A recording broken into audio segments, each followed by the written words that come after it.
We apologize for this brief interruption in the show. As many of you likely know, the Higher Standard podcast is officially sponsored by Transcend Company. Transcend has been my longtime provider for both testosterone and peptide therapies, but they offer so much more. Whether you're interested in health, wellness, or longevity, it all begins with you getting your blood work done. A lab draw will help you get the numbers and establish your baseline. You can go to transcendcompany.com/THSP. That's transcendcompany.com/THSP. Or you can click the link in the show notes on any streaming platform and on YouTube. Fill out your information, and one of the representatives will contact you to get your journey started today. Now back to the show. This kind of shit is going to get you kicked off the show. Get me kicked off the show. All you got to do is you can figure out how to fix it. I don't know how to fix it either. Yeah. That's the worst problem. You keep telling me, like, I know how to figure this shit out. I like it. I like the way that it is. If you like it, why do you keep bringing it up? That's a valid question. Because I know Thank you. Chris doesn't like it. No, that's not true. I've never said a word about it. I said I didn't even hear it, and you brought it up not once, but twice now. There's a hiss in the show, everybody. There's a hiss. Right. You're like, when your hair is extra long in the back. It doesn't bother me. I like it, but I want you to know it looks extra long. It's a mullet. It's a fashionable statement, okay? And a hiss on the show, which you keep bringing up, very different. Very different. $170 haircut. No, my son got his sorry. haircut. I got a haircut and a beard trim. God damn. Kids cuts $25. $170 Not my kid, baby. in this economy. $170. I literally thought, as soon as I got in the car, I was like, huh. This is, yeah. I'm like, that's a lot for a haircut. a little bit. I had a conversation with my wife. I'm like, it's time to shave it, baby. In an hour, right? Yeah, about an hour. I think I spent $170 for the year. $170 per hour. First of all, you use mane and tail as shampoo. Don't come at me with that bullshit. Oh, sorry. Selsun Blue. Selsun Blue? That's even worse. Are you serious? I don't even know what any man, I don't know. I don't know what any of this is. Yeah, this is like different language right now. What do you use, like berries? What like is Coming to America? Yeah. What are you using over there? Dave? Yeah, exactly. Dove? You mean Dove? No, it's Native. This Native brand. Wait, I'm sorry. This is a serious conversation? Yeah, I'm serious. You use a Native brand for your shampoo? Yeah. Like Native American? No, it's just called Native. I think that's what it's called. Oh. Yeah. Okay. Nivea? No. I don't really know how to transition to an intro from this shit, so I'm sorry, everybody. Yeah. We got a little sidetracked. One of the three amigos was being a little sassy. You can guess which one that was. Guilty. Yeah. And for those of you who are confused, don't be. This is the #1 financial literacy podcast in the world. Sitting next to me is my salty partner in time, the one and only Saied Omar. Thank you, Chris. So salty. Sitting next to me is my partner in crime, Christopher Nahibi. And behind the ones and twos, the man, the myth, the legend. The man who just farted his ass off in the other room. It was bad. He waited. He waited for you to come in. No, That's a what do you talent. mean come in? I walked have out the of it. respect for both of you guys to go into the room. He looked the at me. door closed. He looked at me, made eye contact with me like, I know he smells it. That's DJ Haroon, everybody. The worst is when you got up, you're like, oh, I have to go get something. I was like, oh, shit, too late. You could already have warned knew? me. Oh, You could have said, I'll get it. Instead, you let me walk into whatever that fucking was out there. Oh, you're not above this. You do this all the time. No, my farts don't smell like that, dude. There's never been a time where you walked in this room where like, it doesn't smell. I'm farting right now. Oh, man. Unlike the economics and fart humor. Yeah. Never gets old. Never gets old. Welcome back to the show, everybody. Well, Haroon is now lovingly reminding us with passive-aggressive, angry typing on the screen that we should say Happy Veterans Day. Happy Veterans Day. And we appreciate your service for all those who have served. Mm-hmm. This show should be airing, if we don't screw it up, on Veterans Day. Yes. Thank you to everybody out there. So today's show is going to be riddled with a lot of sidebar commentary because a lot of shit got real weird right before we came in tonight to record. Like, for example, WeWork filed for bankruptcy. Oh, so I guess we don't work anymore. Oh, man. Come on, it was too easy. I had to take that. No? No, you have to. Just give me. Right. Yeah. We'll quote my favorite X page, the Kobayashi letter or Kobisi letter. I got to figure out how to say this. We got to reach out to somebody over there. Yeah, be like, hey, guys, we quote you a lot. Yeah. Can we figure out this name situation? Yeah. Every single time I read their page, I think one thing and one thing only. You know what it is? All facts, no cap. It's right. All facts, no cap. I saw what you did there. Yes, sir. You did the exact same thing last time I did that episode. Every time I say that. I'm trying to keep things, You like On tap a me. steady pattern. Okay, all right, that's fine. We'll talk about sharp U.S. hiring slowdown signaling a cooling economy ahead, or does it? Interest rates are peaking. What investments are likely to do best in this market? And I would say interest rates have actually dropped on 30-year mortgage by 50 basis points in a week. That is a wild drop, even though it's only half a point. We'll get into it. Yeah, we will get into it. Sam Bankman-Fried is convicted of a little seven crimes. Yeah, for now. Yeah, There he's could be going more to to come. a little place I would call Club Fed. And I don't know what the over-under is, but I'm going got to be over 65 years minimum. Has to. Yeah. And the way they calculate these sentences are crazy. It's very analytical, but for comparison, Bernie Madoff pled guilty to 11 felonies compared to Sam Bankman-Fried not claiming guilty to 7. Mm-hmm. But yeah, there's a lot there to unpack, and unpack we will. And of course, he was found guilty on all 7 of those counts, so there's going to be a lot of jokes. We have to. And we're going to leave a little cushion at the end of this episode, the ass end, if you will, or the Saied end, for 3 fucking spectacular reviews. They were all waiting. Are they all friends? I don't know, but they came out of nowhere. All realtors, I think, right? Yeah, all real estate and professionals. one of them, I'm going to hold that person accountable. God damn, You can't make spectacular. promises like that and then not deliver. I mean, Jesus. Fucking spectacular reviews. Right. And if you're Made my day. Thank you. all of our days, actually. Not mine more. They're ungrateful. Selfish. Yeah. So, but if for our podcast listeners out there, if you're listening to us on Apple or Spotify, please go over and leave us an honest 5-star review. Like tonight's episode, we will. How's it feel? Well done, sir. I Yeah, respect You it. take that. I respect it. You take that. We will read them at the end of the show. Or if you're a viewer on YouTube, make sure you hit that subscribe button, hit that like button, ring that notification bell, do all the goody good stuff, and leave us a comment down below if you like Chris's haircut. Okay. I realize this is going to be a theme of the episode tonight. That's fine. Yeah. If it makes you feel any better, I really didn't do my hair. This is actually fresh out of the shower because I went to the gym They're fresh. and showered before I came here tonight. And then we did, I think, 6,000 attempts at another Transcend commercial. Yeah, the listeners have spoken, and we've listened. Okay, first of all, look. I recognize the audio sucks. I've got no excuse for that. The first time we did the Transcend commercial, we tried a different mic because we wanted to sound a little different. I just didn't realize that it would be such a shit sound compared to these bad boys. Yeah, we wanted it. That was the goal initially. We didn't realize it would be that far off. Yeah, it's a whole thing. And then nobody liked the mid-roll. People were like, oh my God, it interrupted the flow of the show, and it really upset me. So We're sorry. no, I'm just gonna try a pre-roll. You know, because I listened to Mind Pump and Joe Rogan, and they all do them early. Early, yeah. Rogan Yeah. does it sometimes within like the first 5 minutes. Yeah, I think that's what we're gonna try. Yeah. We're gonna do it like somewhere in the first 5 minutes. Yeah. What do you think? I love it. Let's get into it. Right now. Drop it right now. It seems very insincere. No.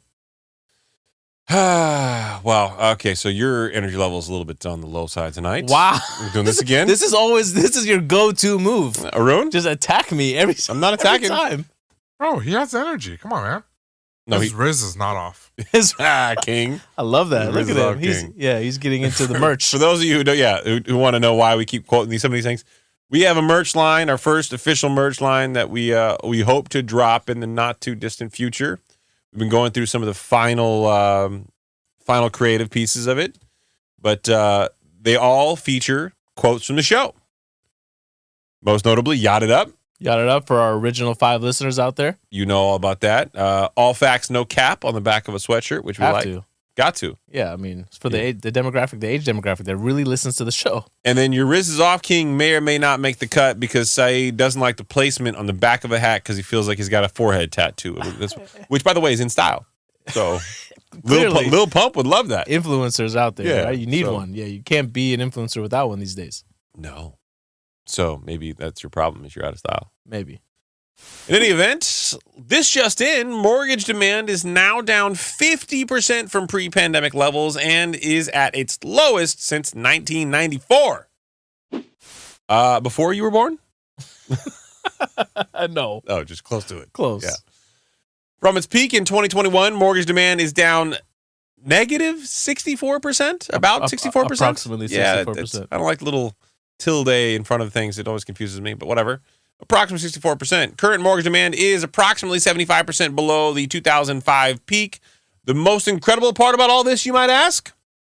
Mortgage rates are still only at their historical average. That is wild. That is wild. What is it going to take in order for it to go above that? Well, if you go back to housing affordability being so wildly out of control, it's because not only are mortgage rates higher than they had been historically, but we allowed home prices to creep up so dramatically in this period of artificial interest rate deflation that now when you get to historical average, even though the average rate is not anything like, 10% on mortgage rates or 12%, which would be higher than historical average, obviously, you still have a massive affordability issue because that's how disconnected home values are to the market. Yeah, and just to reiterate what we've said previously on episodes, the disparity between affordability and what people can buy right now, the home price to median income back in the 1980s was only 3.5 times, right? Someone's income now, 6 times. Yeah. And Haroon, if you could be so kind as to pull up the mortgage applications to buy a home chart, which while he's figuring that out, I will point out that this bad boy right here, if for those of you who are listening on a streaming platform, let's see, it starts off going, 45 degrees up until about the Great Recession. So I'll call it 2006, 2007. Yeah. Starts to go all the way back down. Then you get 2010, 2012, 2014. It stays about level. Then it spikes back up almost as high as it was during the period leading up to the Great Recession. And now it's spiking back down almost at levels that it was at leading into what was in the Great Recession. So I look at this as a great indication of the trauma that's going on, but delayed to report to all the reporting agencies in the housing market. I think the lagging indicators that are housing and values are starting to trickle in now. Mortgage applications, I would call kind of an early warning sign or a lead indicator, if you will, of what will ultimately be home values. And I'm already starting to see a pretty significant pivot in home values, although it's slight, but I'm seeing it on average across the country. Right. I mean, I think what this also really tells possibly is that this is an indicator that, people were buying homes up until now. Maybe now people are really starting to realize that we've reached this peak level. So we can hold because it's going to start coming down from here, right? To your point earlier, last week, interest rates on a 30-year fixed mortgage were 7.9%, right? Now, as of today of this recording, they were at 7.38%.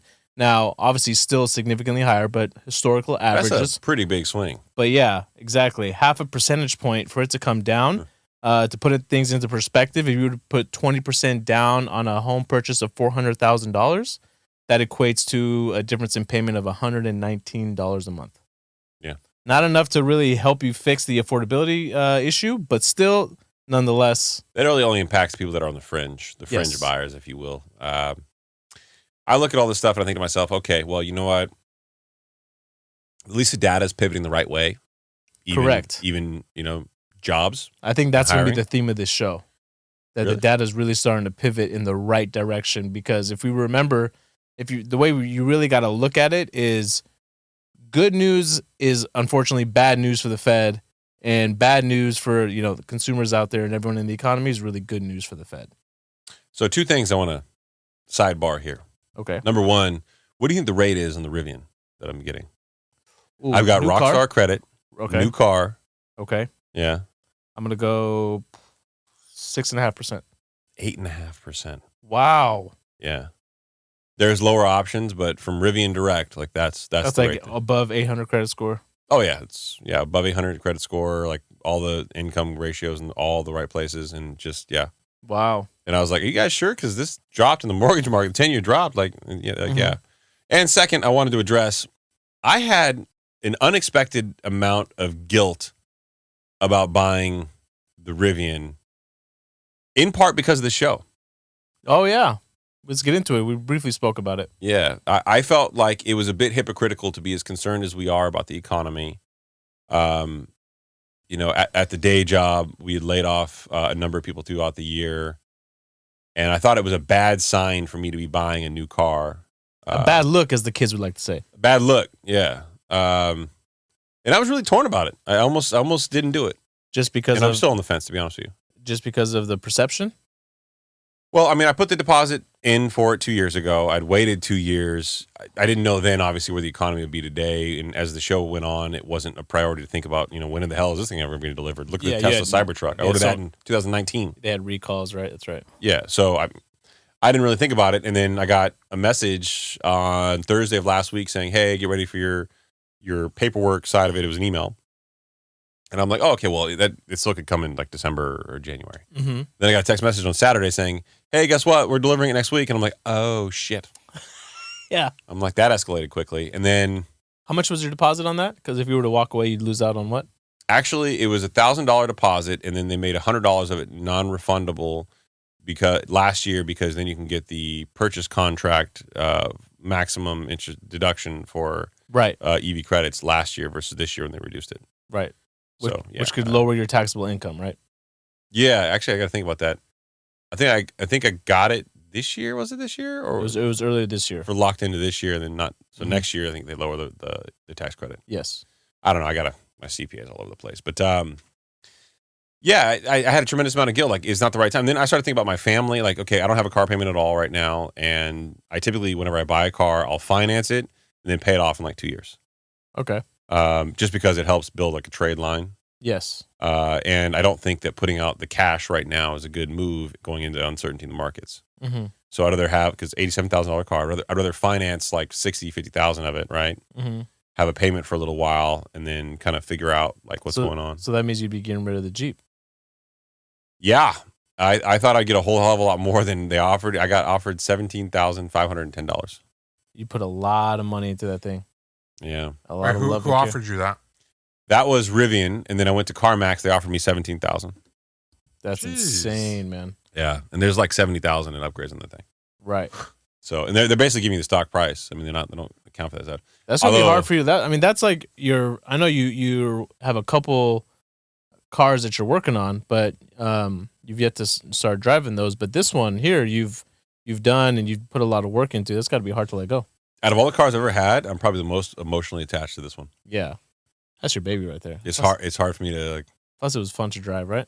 Fun to drive, real like low maintenance, low hassle. Yeah, I mean, I never thought I'd be a Jeep guy my entire life, and then here I am. That's the beauty with the Jeeps, though. Everyone can modify them to their own specs. Each one is unique. Yeah, very much unique, but that also means like a lot of bullshit in the secondary market if you're buying. Yeah, you don't know what you're going to get when you buy a car. But in any event, I'm seeing the jobs reports. I'm seeing the unemployment rise. I'm seeing the numbers in the economy that are going the wrong way, and I'm legitimately afraid of the bond market and some of the news around Citibank, which we can talk about later on. We can do it now if you want. Yeah, let's get into it. Actually, so I can't name names on a lot of this information because I was made aware early, but now a lot of this is public, so you can do the research here. Citibank's CEO is under a little bit of scrutiny because she, I think her name's Fraser, last name I think it's Jan Fraser. Can you look that up, Haroon? Jane Fraser. Jane Fraser, yeah. Citibank's CEOs. She one of the 5 GSIBs. Yeah, Jan Fraser. Yeah, Global Systematic Important Bank. There she is, Jane Fraser. Yeah, okay. In any event, her stock price is down pretty significantly, more than all the rest of the globally systematic important banks. And Citibank. Why is that? A lot of concerns there. So there's overspending since she got there. They've increased spending. Their revenues are down. There's a lot of criticism around certain things. And there's apparently some criticism over some of their activity in the municipal bond market. And for those of you who don't follow, that's fine. We'll explain what it is. So your counties, your local legislations, let's say they want to build a new firehouse. Mm-hmm. They'll issue bonds, and you can buy the bonds, right? Mm-hmm. You can buy the debt, and you'll get guaranteed payments because it's from the state, local government, right? County, whatever it might be, city. And that's generally a pretty safe bet for you, and it locks in your return, and it provides them the liquidity they need to build like a new fire station or a school, stuff like that. Exactly, yeah. Infrastructure, roads, right? That bond market is a pretty significant part of where people in America put their money for safety reasons. Yeah. Right? It's considered a really safe place because the safest place. Generally speaking, the government doesn't default. Mm-hmm. We covered all that in the previous bond episode. But Citibank is now going to shutter entirely their municipal finance division and sell off the underlying assets. Just because you're closing a division doesn't mean you have to sell off the loans. They're selling them off. And this came out in an article. It's public. You can look it up now.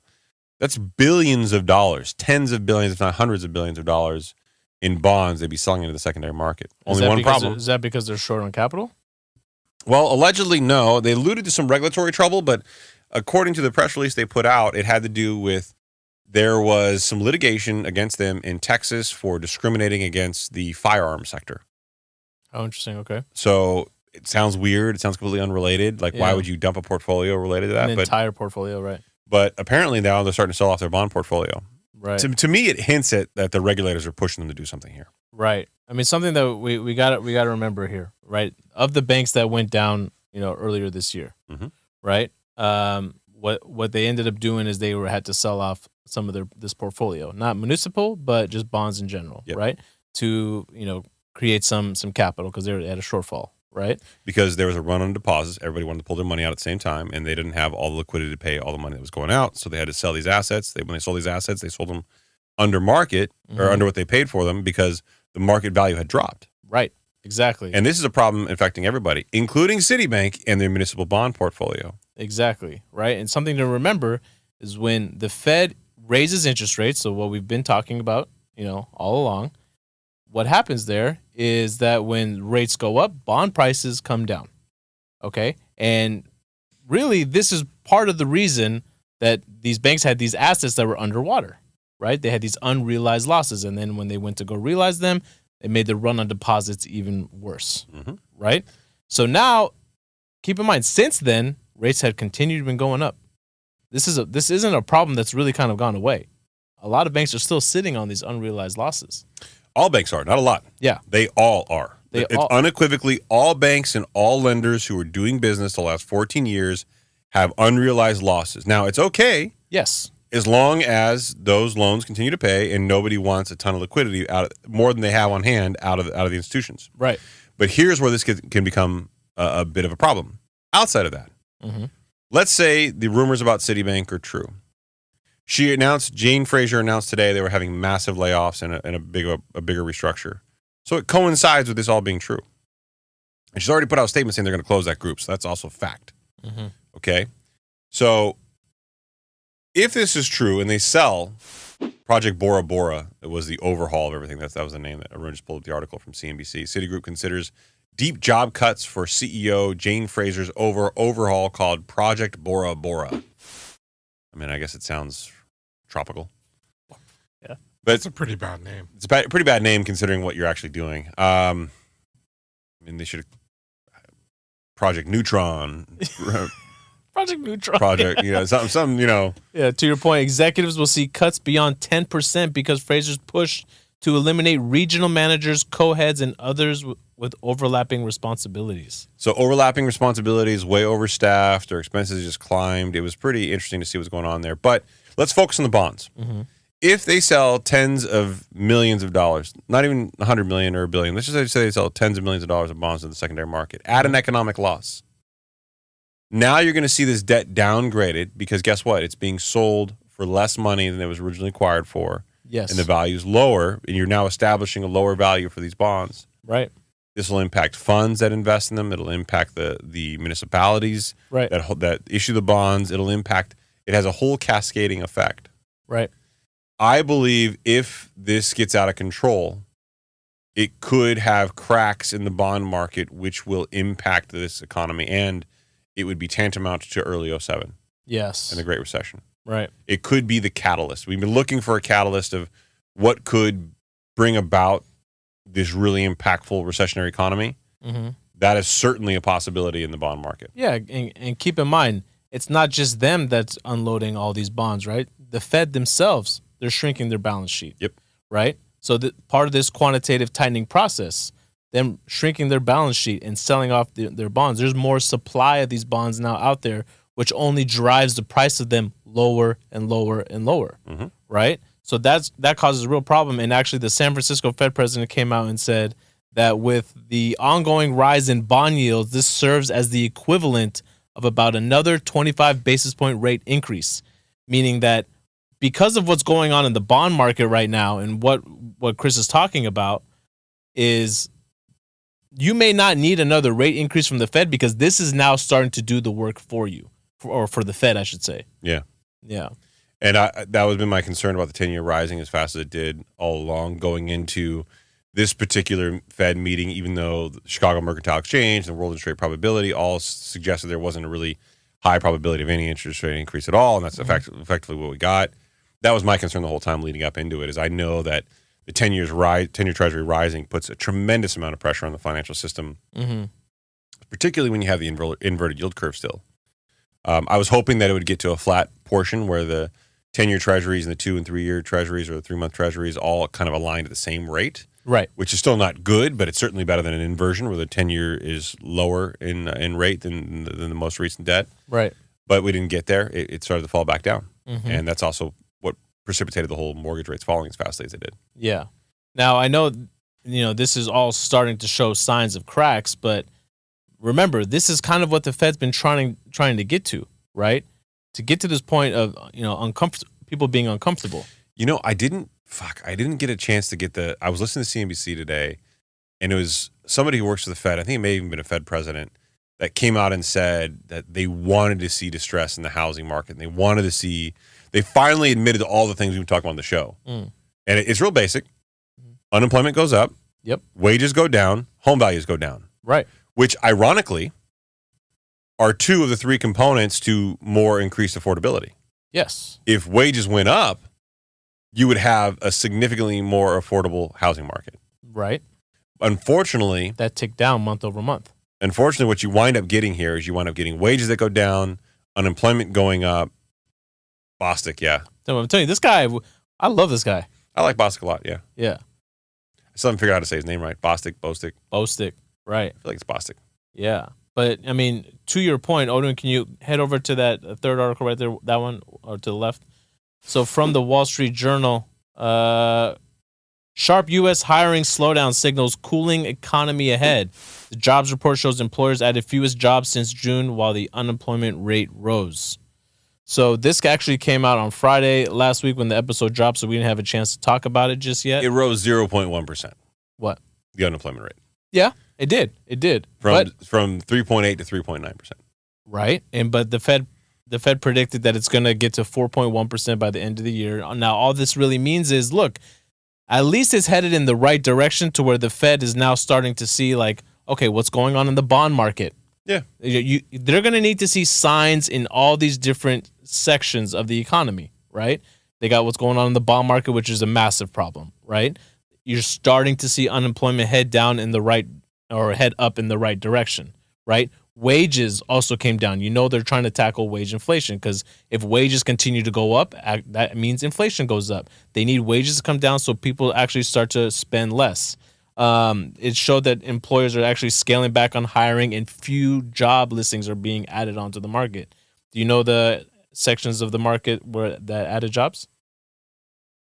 I don't actually. I don't think I recall. No. So, I thought you'd be able to, because what we always talk about. Hospitality, leisure. Leisure and hospitality added 19,000. The government added 51,000. And healthcare added 58,000. Healthcare, I get. Government, it makes sense given what's going on here. But hospitality and leisure, I don't get it. Manufacturing was down 35,000. And retail actually went unchanged. Because they're probably got to, keep staff for the holidays. You want to hear an early prediction? We haven't talked about it. Let's go. Haroon, please place all tray tables and seat backs in their locked and upright position. We're about to make a prediction. Let's go. That was great. That was just like radio genius right there. That was that old school Casey Kasem shit. Casey Kasem. Yeah, that was that old school shit. Yeah. Yeah. All right. Well, let's give it to me. You know how GDP in the fourth quarter was originally thought to be around 2.3%? In the third quarter or fourth quarter? Fourth quarter, sorry. Yeah. That's been revised down. To 1.2%, was it? Yeah. Okay. I believe that number is going to be lower than 1.2%.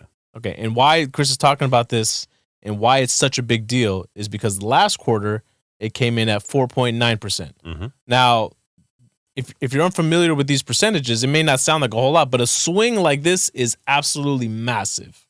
You can't go from having an economy that's printing numbers like 4.9% GDP to now potentially below 1.2%. That's crazy, man. That's too much instability. Has that ever happened in the history? Yeah. Of course. There's been some pivots. What we've talked about, I think we cited on the show, is over the last 12 recessions that were noted, right? The quarter of GDP prior to the recession beginning was always a strong quarter. And then on average, the following quarter, where the recession started, it would drop 3.5%. I stand by the original sentiment that we've been in a recession since January 1 of 2022. Mm-hmm. And I believe that this is tantamount to a double dip. Yeah. Because you want to hear my conspiracy tinfoil hat theory? I would love to hear it. All right. Obviously, the White House came out with their statement to try to ward off the consumer sentiment that we were in a recession. But the White House knew. Yeah. The White House knew the National Bureau of Economic Research was going to go, oh my God, 2 negative quarters, successive quarters of negative GDP. It's a recession, everybody. Fuck. They knew that wasn't going to happen because it takes, a year, 18 months for the National Bureau of Economic Research to go, okay, you know what? We've looked at all the data. We've seen trends since that time. We believe we've been in a recession. So the White House knew that wasn't going to stop them. Basically, in this set of circumstances, the White House is the National Association of Home Builders, the Mortgage Bankers Association, the National Association of Realtors, writing a letter to Jerome Powell, who wiped his ass with it. And why he wiped his ass with it? Because they came out in that letter and asked him to come out and say that you're done raising rates. Yeah, and he was guess like, what? He's no. like, yeah, we're actually just because we don't raise rates this time, and we might not raise rates in December, that doesn't mean we won't raise rates in beginning of 2024. There's not going to be a world where he's ever going to say, I'm not going to do that. Yeah. He's just not. No. He did. Now, we did mention on the last episode that he did lay down the groundwork of, because they don't want to ever shock the market. He's not just going to come out, at the next Fed meeting and be like, we're done raising rates, everybody. Shocked the shit out of the market when he used an iPad. He did. Everybody's very confused. What the fuck is this? Yeah, the teleprompter was too far. Yeah. He forgot his glasses. That's how deep into shit people get. Now, like, why the fuck is he using an iPad? Yeah, what's he got with Apple? Is he reading a script? Yeah, he's trying to Is boost. this some Illuminati shit? Jay-Z's on that screen, isn't he? He's trying to boost Apple stock. Yeah. He had Yo MTV Raps playing. Tim Cook on there. He's watching YouPorn. It's free, dog. It's not my Wi-Fi. Yeah, exactly. Oh shit! Ooh, midgets. I don't think you can say that. Oh, little Come people. on, Sorry. man. You can't say midgets anymore. I know, which is crazy, but you can't say that anymore. Little people? Yeah, beep it. No, I'm gonna say that. You gonna leave that in? Yeah, it was inadvertent, bro. It wasn't like intentional, malicious. All right, good for you. I mean, I'm confident. I respect the confidence. Yeah, I'm like, You just don't want to have any edits on your name. I'm sorry. YouPorn is acceptable. That's but acceptable. We draw the line at little people. Yeah, because we don't know what's on there On what? on YouPorn. We don't know what's going on over there. It's like YouTube for porn. That's what it is, right? All the things are on there. Really? It's a search. What's not on YouTube? Everything. Porn. Oh. Does YouTube own YouPorn? No. Great name though. Can you imagine the first guy was like, I'm gonna make this website. Yeah. Paving the way. Back to my theory. So I think the White House was trying to spin the rhetoric because they knew we were in a recession then. And so my theory has always been that you can't have 14 years of artificial interest rate deflation without taking the elasticity, the momentum out of the economy. Right. I think the reason why we saw the 4.9 spike up and we're going to see it spike down is you're starting to see momentum come back in, elasticity come back in. And just like if you were to nudge something, right, a little bit forward, and then it rolls back a little bit, and you're to nudge a little bit harder and it rolls back a little bit. Yeah. I think what you're starting to see is the Fed has, if you were to go back and talk to the Fed in a couple of years and say, hey guys, you took this weird bell curve approach where you took these massive 75-point increases, 75 basis point increases, and you could have gone 25 consistently, you could have gone 50 consistently, but yet you took this weird 25, 50, 50, 75, 75, 75, 50, 25, 25 space, 25, Which all look predetermined. Why'd you do it? I bet you they would say we needed to kick some momentum into the economy. We're worried about hyperinflation, and we knew we didn't act aggressive enough, Right. that it was going to cause a problem. But we didn't want to openly talk about how aggressive it was and cause panic and fear in the market. So I think this is the planned elasticity returning. So those lagging indicators we're just now starting to see kind of appear. But the crazy thing that I'm hearing, and so a lot of the real estate professionals, I've been commenting on a lot of realtor pages and stuff lately, and I think as part of where some of these people are coming from, and I love them. They've been so honest about the stuff they're saying. They're like, dude, like I don't see like this prosperous economy that everybody's talking about. Like I don't see, like I'm selling less homes or I'm getting less deals. Keep in mind, purchase activity, refinance activity. Yeah. It's usually 75% of mortgage applications are right. refinance activity. That's right. Gone. That ain't come back anytime soon. That's right. That is right. Yeah, man. So I think we've been in a recession this whole time. I think everything we've heard from a lot of different sources has been political spin. And I think the breaking point for the political spin was finally when the National Association of Realtors wrote that letter with the National Association of Home Builders and the Mortgage Bankers Association. That was the first, like, mea culpa, like, my bad, like, this has got to stop. Right. Yeah. And to your point, actually, because you just briefly touched on this, Odin, can you go to that next Wall Street Journal article? Because this really touches on that. This from the Wall Street Journal. If interest rates are peaking, what investments are likely to do best, right? And if you actually dove down into this article, Odin, can you scroll down? There's a nice chart down here. What this article went into, the article looked at data from the past 50 years, okay, and found that during the initial phase of rate stability, once the Fed reaches its terminal rate and they start to hold there, stocks, especially large cap stocks, which we talked about is any company above 10 billion, right, in valuation, and small caps and growth stocks, right, they did really well in the first half. But in the second half, they didn't perform that well. So look at this. Annualized return for the first half, interest rate peak for small caps. Look how well they did. And they analyzed the data over the last 50 years, right? So lots of recessions to go through during that time frame. And then the second half of the year starts to come down. So like you said, when the Fed decides to push and they're really kicking some momentum into the economy, that's why you still see the stock market and everybody doing so well. And then it'll start to come down. Yeah, and I think the stock market situation we're in now still has a downside. Yeah. But so one of the things I think I hear a lot is, where do we put my money, that I can avoid inflationary risk? And you can't. There is no real hedge against inflation. We've had this conversation a number of times on the show from a theoretical standpoint, but I know the Bitcoin people out there, SBFs the world, would be like, hey, man. SBFs? Yeah, just throw it in crypto, man. It's the hedge against inflation, man. No, it's not. There's no true hedge against inflation. No. Dollar cost averaging or continuing to invest in the same way you would in a normal economy is the only hedge against inflation, or anything that comes close to it anyway. It's arguably whether that's a true hedge or not. But dollar cost averaging over the span of a lifetime through inflationary economies and deflationary economies is the only way to continue to see growth over time. So for like a beginner investor that wants to, start investing, and let's say they get into some type of index fund or an ETF, right? Yeah, but Bitcoin to the moon, bro. Yeah, no, inverse Kramer fund. Yeah, there you go. To the moon. To the moon. That one. Inverse Kramer. Yeah, all day. The Kramer fund itself shut down. The one that did what he recommended, that one shut down. The one that did the opposite of what he recommended is crushing. Killing the game. All day, every day, baby. Yeah, all facts, no cap. Yeah. I got to keep plugging that. You got to too, man. It's just me. I'm the only one really. Listen. I will plug anything you want me to. I know. You do the plugs.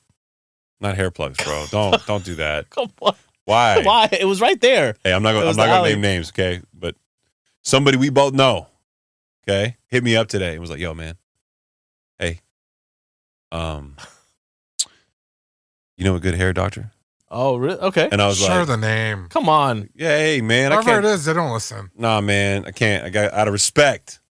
Okay. I don't reveal names when it comes to insecurities. Because look, the person had my mobile number, could have text messaged me. No. I got the Instagram DM. Okay. That's weird, right? That's weird. Like, bro, you see me like daily. Yeah. Stop looking at my hair when I'm telling you the story, bitch. Fuck you. I'm looking at it. I'm admiring it. It looks good. Fuck you. It looks very full. Okay, you had some of your teeth the whole show. I wasn't going to say nothing. You're that friend. Yeah, I am. Wow. Yeah. It's right there. I've been looking at it the whole time. Leave it right there. I'm going to keep looking at your plugs. That's okay. It's fine. And he started asking me questions like, hey, is it a hair transplant, doctor? I'm like, is that what you want? And honestly, I don't think this dude's got any hair problems at all. But he was like, he's like, well, I'm thinking about going on finasteride and Propecia, blah, blah, blah. Are you on that? I'm like, yeah. So is this something you got to take for life? Yeah. Okay. I mean, I rub it on my nipples just for fun, but see what happens. See if the hair grows there. But yeah, you take it for life. I mean, all it is just putting some foam in your hair at night, and then I take a pill once a day. Okay. But I'm on a bunch of other shit, so it's all good, bro. Like I'm fine. Damn. I don't even know how we got there. I know how we got there. Propecia, believe it or not, is actually good for prostate cancer. It's actually a prostate cancer medication, but in a lower dose. Really? No kidding. Yeah. So when my prostate's alive and kicking when I'm 85, and yours is long, okay, shrunk into a raisin. So this I want you to know what happened, bro. What, I was proactive. You were reactive. yeah, exactly. Did So- Transcend give you that advice? No, but you should go to transcendcompany.com/THSP. That's transcendcompany.com/THSP. Man, you got that memorized. You do a really good job at saying that. 45 fucking times tonight. See, I didn't want to come out and say that. I just wanted to compliment you. Bro, it was so frustrating. I got to the point where I couldn't look at myself anymore. The reason why is because we're here. If it's just you by yourself, I feel like you would have knocked it out. No. Yeah. That's kind of you, but no. No. No. I'm trying to find a way. It wasn't a good day for me, man. A lot's going on, man. I was very disenfranchised coming into the office today. I got to tell you, there are some days we do this shit where I'm just like, man, fuck, I don't want to leave my house today. I want to be with my wife and my son. Today was one of those days. Today, for me too, I even told you on the phone before coming. I was like, I'm exhausted today. But back to my question that I wanted to ask you: if somebody were to come and ask you as a beginner investor, and they want to, get into investing, and okay, there's no true hedge against inflation, so maybe dollar cost averaging is the way to go, and maybe they look into an index fund or an ETF to start out, a nice starter place, right? You can. I love low cost index funds. Not everybody does. I get that. But like Vanguard VOO, IVOO for great examples of different types of low cost index funds. It tracks the S&P 500. Right? Index 500 funds. Yeah, VOO is that. I think that's a great low cost index fund. If you don't want to try to figure out where to put your money, that's a great place to just dollar cost averaging. And then, so if they were to do that, I mean, how much should they be concerned about diversifying, do you think? I know we don't usually talk about this, but we're talking about real beginner, I have actually, you know what? Wait, let's do this. I'm gonna help you out. I'm gonna straighten you out right here, boy. I'm gonna hook you up. Give me that good. I'm gonna give you the good stuff. So a long time ago, and I'm not gonna take credit for this because it wasn't my idea. I talked to somebody who was a professional investor for a living, and for other people, right? He's a wealth manager, money manager. Also hard. And he does very well. And we were having a casual conversation, like, "Hey, man, like, how much do you go on this and go on that?" And he goes, "Honestly," we have a whole investment committee. We have this, we have that. But he's like, "Honestly, you could, if you wanted to make it as simple as possible, you could go into this, and it does a good job of diversifying it for you. It would just. He's like, you could go into these positions, and you would be more than fine." And I was like, "What?" You saved this conversation from a long time ago? Is that what you're doing? No. I put together a list here. So he gave me a list of Vanguard funds that he had different allocations for. So he was a big fan of IVOO, right? Which is Vanguard's S&P Mid Cap 400 Index Fund. So mid caps, right? All right. Then he said go into VCSH, right, which is a Vanguard short-term corporate bond index fund. Right? Okay. Not a bad one there. He liked VEA, right? Vanguard Tax Managed Fund for developing markets. He liked VIOO, right, which is a Vanguard S&P Small Cap 600 fund. Okay. So now you got your mids, you got your small, right? And of course, VOO, Vanguard 500 Index 500 fund, right? Right. Which is where he said to put the most of your money. And then there's VWO as well. VWO was Vanguard Emerging Markets. So he said, look, between that, you got small cap, mid cap, bonds, emerging markets, and the Index 500 fund. Yes. He's like, it gives you exposure to essentially all the different subsectors, like the ones you referenced that do well in certain economies and other ones. But you got a low-cost index fund that diversifies amongst those companies, like, for example, emerging markets. And he's like, look, you could go into that with most of your money. Like, he's like, over 55% would go into your VOO. Okay. And then you would diversify amongst the rest of it at, 45%.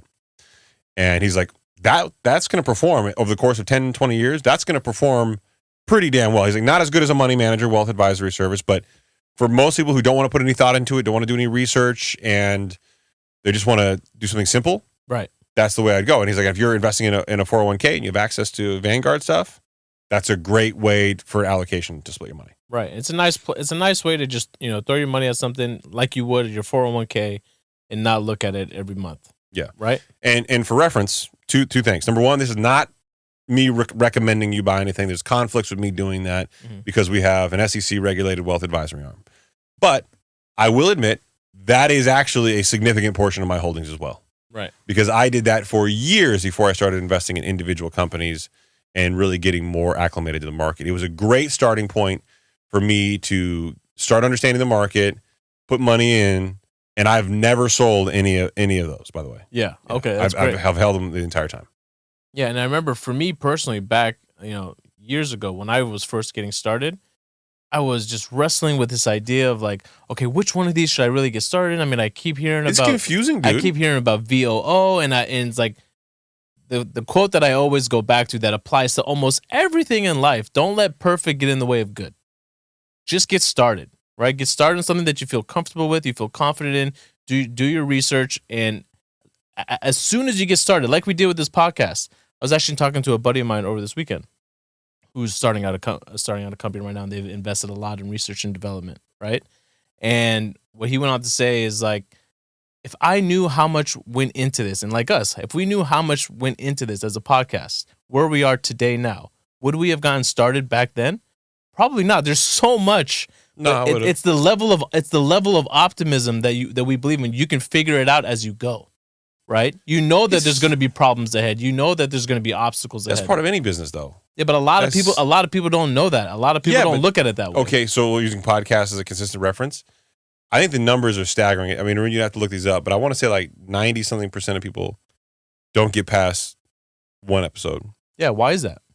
And another like 90 or like 80-something% or almost 90% of those people don't get past 10 episodes. Right. And if you get past like 10, I think you're already in the top 1% as far as like podcasts, that consistency. Mm-hmm. So it's most people, if they actually knew how much work goes into something, I feel like it scares them off. Yeah, but we do stupid shit though. We're putting out 2 shows a week. Yeah. Versus like 1 show a week, which a lot of people do. We're doing 4 clips a week of brief summaries of the show on YouTube, which you guys owe to yourselves to check out if you haven't been over there. Share with your family and friends. Share with your family and friends. You like a certain topic, we happen to share those in smaller, like shorter, more palpable, digestible clips. Mm-hmm. We do at least 4 reels a week. Yep. Unlike last week where you made you off the ball a little bit. You know what I mean? What do you mean? You did what did you do 2 last week? No, I did 3 last week. 3. Yeah, I did 3. Haroon, how many shows you added? You added 1.5 or you added 2? 2. Just saying, bro. I also prep for 2 shows. We out here working, huh? Yeah, we are. I know we are, and that's the thing. It goes with everything, right? If you were to go and enter into a fitness competition, if you actually knew how much it took to go into it, I think a lot of people, it's like this optimism that they have, and just to get started is my point. Don't hold yourself back. Yeah, same thing with social media too. A lot of people like talk about, I want to post on social media, but they're like really hesitant to do it because they're afraid about getting judged. Yeah, people get really, really This is the weird thing about entrepreneurship that blows me away. Is so many people are either afraid of failure or being judged by their peers, and I'm like, man, fuck your peers. Right. You don't want to be like everybody else. It's true. The idea is you're supposed to rise above that, and yet we stigmatize anybody being different. Bro, you shouldn't want to be like everybody else. Mm-hmm. You shouldn't want to be like 99%. You should want to be like the 1%. You should want to be your best self. Right. And if your best self has a passion for building a business in some way, shape, or form, then go build the business. But don't let your people around you, their judgment stop you or your fear of embarrassment. Bro, when I started posting on social media, not to mention the corporate pressure that I got, the stigma from people about like the videos and everything else that I was posting, I mean, if everybody will always smile to your face and say it's amazing, but the shit talking happens behind your back. Really? I didn't get a lot of the smiling and tell me it's amazing to my face. About what, the podcast? Yeah, no, I mean, a lot of people, that's the part that would bother me the most early on. It's like all these people that claim to be, so close to you, and then they don't really reach out to support the show, or they don't, Bro, it's the little things. Here's the thing about social media is a great example. It takes 0 fucking effort to go, Saied, post something. Like, comment. Yeah. Don't even you can just put a fucking emoji. Like, yeah. Put an eggplant. I don't give a shit what you put there. Yeah. Eggplants all day. Give you all the eggplants. Yeah. Haroon loves them. I mean, love them. Yeah. First comment. That was deep. Yeah. Love them. It came from the heart. It did. Did it come from the heart? Yeah. But yeah, like, and it's shocking how many people in Instagram more now than ever, because of TikTok's influence, it's like scroll closure. Mm-hmm. So people rarely engagement rates are fucking tiny now. Yeah. And unless it's a controversial topic, which, obviously as working professionals, we try not to do that for obvious reasons. Mm-hmm. So you sacrifice growth for just stability, if you will. Right. It's stunning to me to see how many people don't support. It never ceases to amaze me how many family members I have that don't listen to the show and never have. I mean, okay, listening to the show, it's a 2.5 hour commitment every week, right? I would love for that to happen if you can, or you got other stuff you're listening to, maybe your other stuff you're interested in. I get that, but just acknowledging the show even exists, that's all I'm asking for. Bro, you know how many complete and total strangers listen to this show religiously who well, not me and you, not really Haroon. If they do, he's not letting us know. That's the only reason why. I think he does the same thing he does to us, to them too. What does he do? Big leagues him, bro. No, he doesn't. Yeah, he would does. never. Odin would never. He's arguably the nicest guy you know. No. He does that shit. That's his move. That's how he draws you in. And then he says some fuckkt up shit to you. What did I say? He does say some wild stuff just to see if you're paying attention. Hey, Chris, your hair plugs look great today. No. What is a compliment? What? Yeah, what'd you say to me? Yeah, that's the kind of shit he does. Man. Twisted evil stuff. Yeah, no, but listen, or like today. Hey, man, we should change these designs all the way. Yeah, I don't like these. none of them. Put your name on it. Put your name on all of them. Fuck it. Yeah. I was like, bro, we've been going back and forth on these designs. The idea was really good. I liked it. He wanted to create some controversy between us. Yeah, I get that. But nice, but fucked up at the same time. He would have been a great producer on like Real World. Like just causing drama between the people inside the house. Yeah. Yeah, basically for the listeners out there, what Haroon wanted to do is for us to put quotes on the merch and have my name on it on one and have Chris's name on the other and see which one does better. I feel like that's quote driven though. That's not your name that's driving that. Yeah. And it's like, is it a shirt? Is it a sweater? Yeah, we should just have a shirt that says the higher standard, Saied. It's like me having like a bikini top with my name on it and you having a t-shirt. Of course you're going to sell more of those. T-shirts? Oh, okay. Yeah.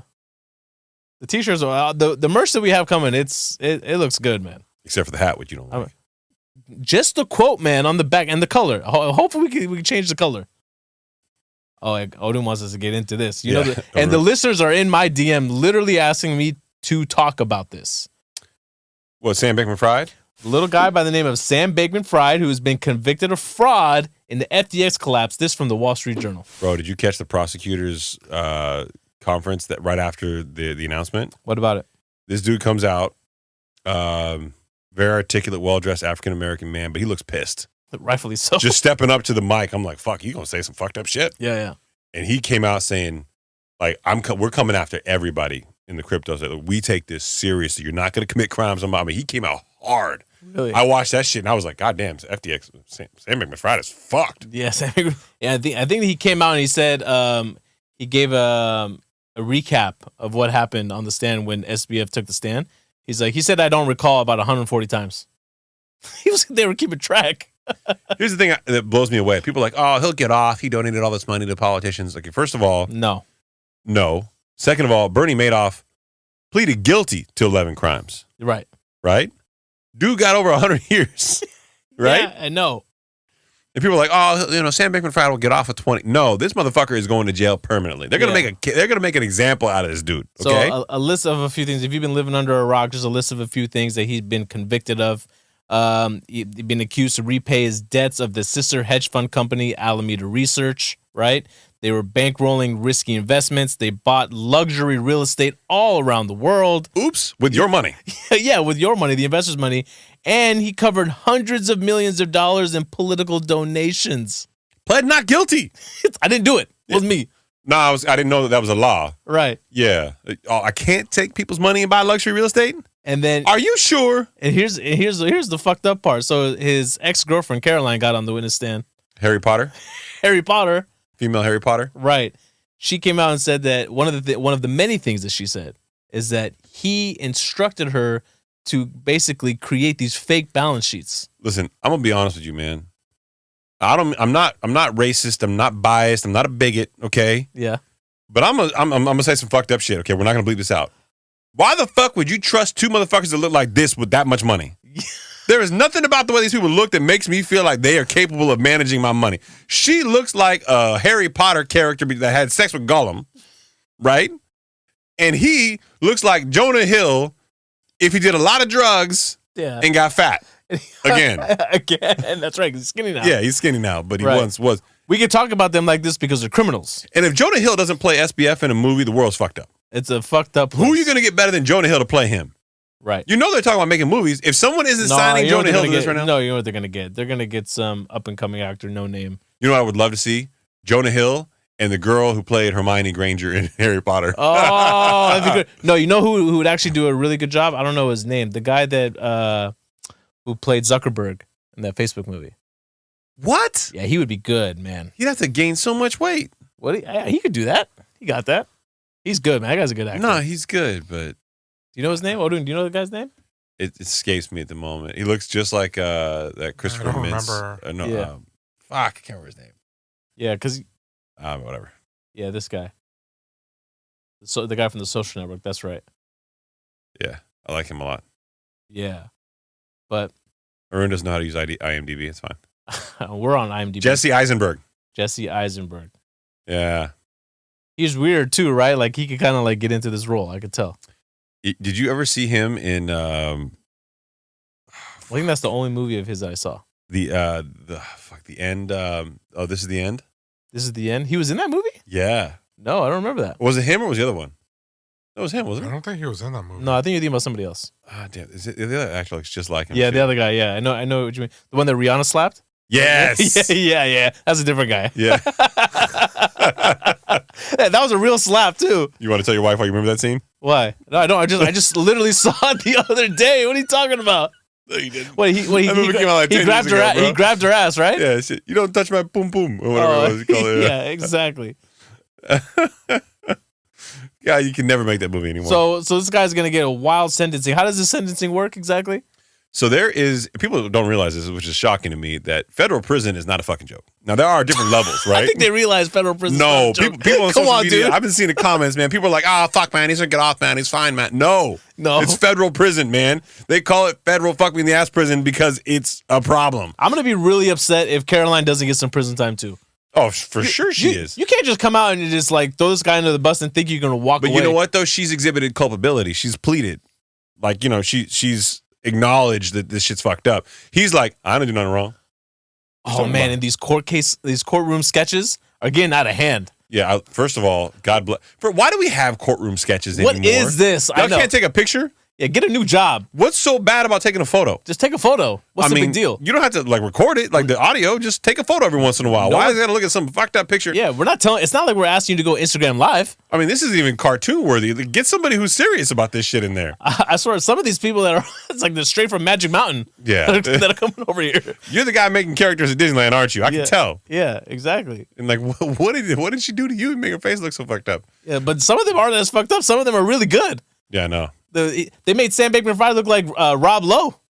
I thought that was a joke. For the first couple of days it was out, I'm like, ha. I'm like, oh my God, it's real. No, it's real. Yeah, no, it was good. Yeah. I mean, if you're that artist, you're like, oh, fuck this guy. But, okay, so there is a schedule, right? And it comes down to the number of crimes against you, how serious they are, and there's a lot of judge's discretion involved in this, right? So he's facing north of 110 years as a maximum. Goddamn. And I got to be honest, it wouldn't surprise me if he got that or close to it because the nature of his crimes is bad enough. It hits a certain dollar amount trigger.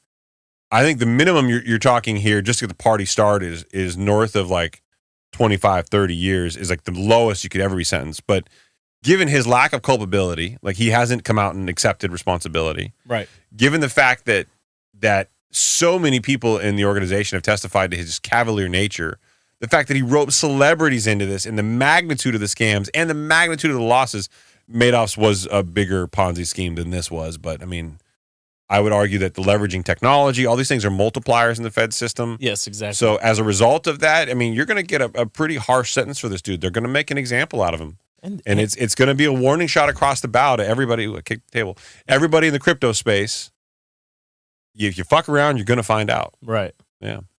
I know. So when she admitted to basically forging some of these balance sheets, because they make these balance sheets and they give it to their lenders. Yeah. Right. And then all they do is certify that it's accurate.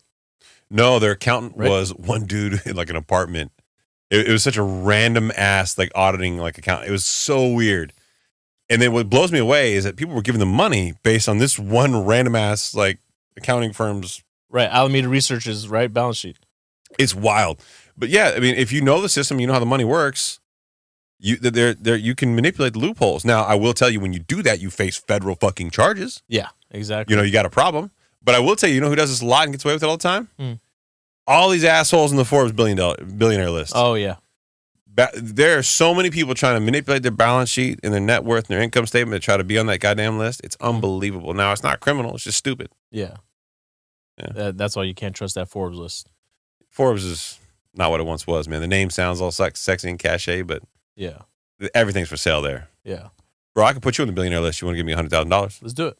You want it? Yeah. Let's find a way to do it. Seems like Just a make a total- mockery of the whole system. Call it the higher standard. There was a guy, there's an article that came out about him. It was an Asian guy. I can't remember his name. He was literally from China, I think, that was spent like years trying to get on the Forbes list. Uh-huh. And they caught him lying like multiple times, but he keeps resubmitting every single year and like manipulating his numbers, and they keep calling bullshit on it. Yeah. And the guy's worth like hundreds of millions. This is the guy you're going to call bullshit on? They call bullshit on him. Jesus. And they put out an article about how much hard he's tried. It's like, bro, that's so fucked up. Yeah, let it go, man. Yeah, it is. Oh, this guy desperately Right. faking riches inside a Hong Kong businessman's outlandish efforts to get on the Forbes billionaire list. This from Forbes.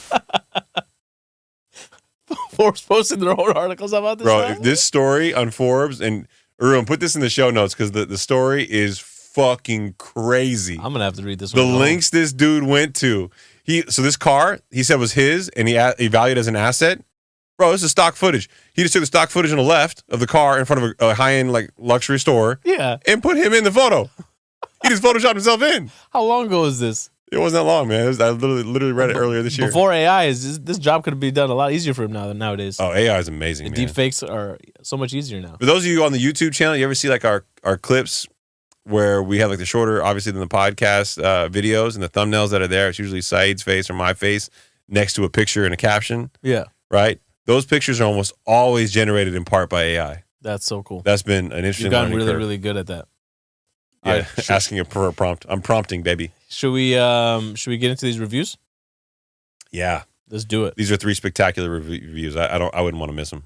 3 reviews. Let's go with the first one. This one from Rossley83. Feeling smarter, even if I'm not. 5 stars. You are smarter. Yeah. I got 5-starred reasons as to why you are. Yeah. Twice a week, you get smarter. Yeah, every goddamn week. Exactly. Day in, day out. No Dis- days off unless you're Haroon. Hashtag no days off. Let's go. Despite. God, why you gotta call him out like that? What are you talking about? Except for all. Why? Isn't he going to like Belize or some shit?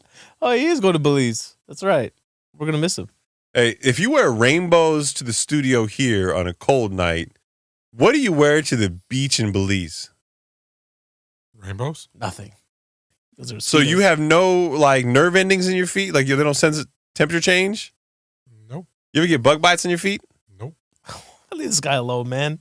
He likes his rainbows. No, he's just like Liver King out there. He's figured out like a natural way to like ground Yeah. himself. All right, whatever. Exactly.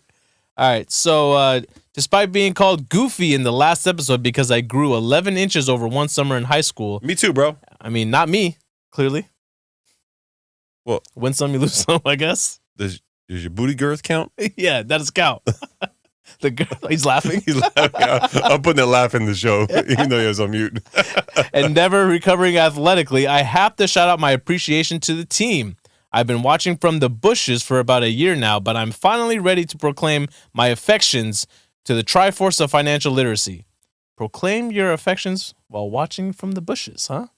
What are you doing? What kind of Triforce. Yeah, what kind of A affections? lot of porn references in that. It's I see what he's so doing. you were having a threesome in the bushes? Yeah, clearly a listener of the show with the sexual undertones. You know how you porn got its name, right?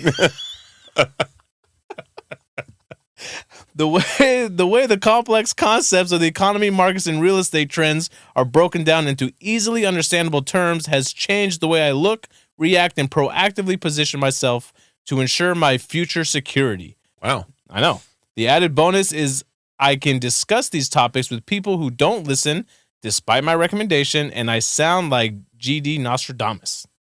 Goddamn Nostradamus. Goddamn. Nostradamus. I love the humor, sarcasm, and interactions of everyone and how they can discuss serious things without taking themselves too seriously. I am a fan for life and say they earned every star in every word of this honest 5-star rating and review. Wow. Wow. Yeah, that was Thank you very much. That was impressive. We appreciate you. That was a good one. Yeah, that was hard to beat, but there's 2 more. There's 2 more. But wait, there's more. There's more. This one, caption THS. I like it. Simple. Short, sweet, Effective. straight to the point. Wonder what they're referring to. Yeah. From Santi Ek. Here's my honest 5-star review. I've been listening to the show since first hearing about it in the Baller Busters Insta about 2 years, and I can't stop listening to it. Wow.